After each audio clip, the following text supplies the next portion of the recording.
Carolina 45. Back at Keenan Stadium, Chapel Hill. For an entire generation of Carolinians, Busted play. this is what football sounds like. Ronnie McGill off the left side. Gets blocking on the left side, turns the corner. 30, 35, 40, 45, 50, cutting back. And then is finally snowed under across the Duke 40-yard line. In Bob Harris's 30 years of calling Duke football and basketball, he's outlasted 2 basketball coaches, 8 football coaches, 3 athletic directors, and 4 presidents.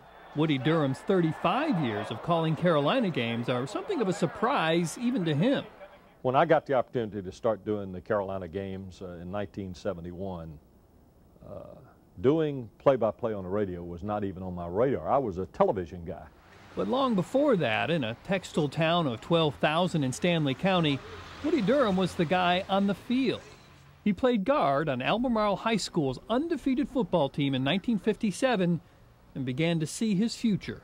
I had gotten started in radio just before my junior year in high school. I had a real love for sports and athletics, and I was smart enough to think that, hey, maybe I could combine these two.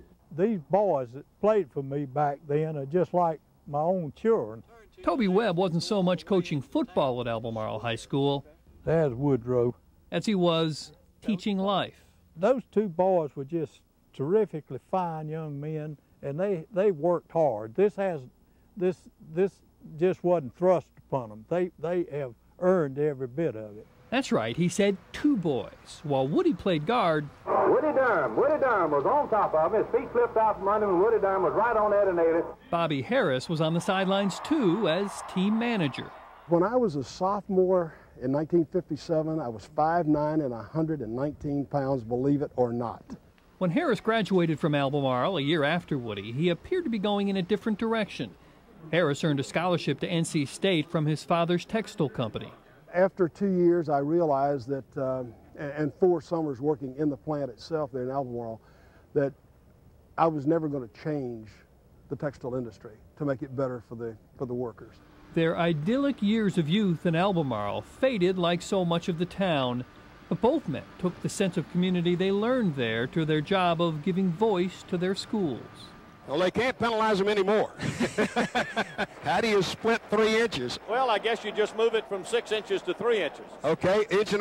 I understand that. We are sometimes the only connection that so many people in this state have with the university in Chapel Hill. Play action fake, looking, pumps it, gonna throw deep. Mason there. Oh, just overthrown. Mason quit running. Although their childhoods forever entwine their lives, their professions keep them in separate social booths. You know, we've seen some very spirited Duke Carolina games, Wes, and I have a feeling we're going to see another one this afternoon.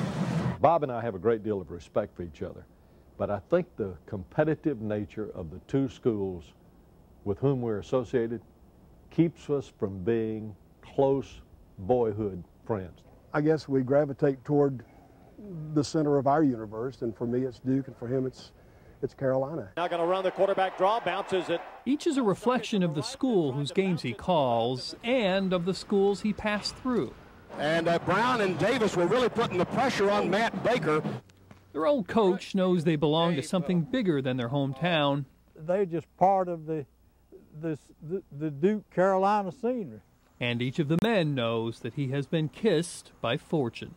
My wife and I were talking about this in the summer, and she said, if you had been able to sit down and write a script for your career, could you have improved on it any? And I said, no. No television coverage tonight. We're all you got.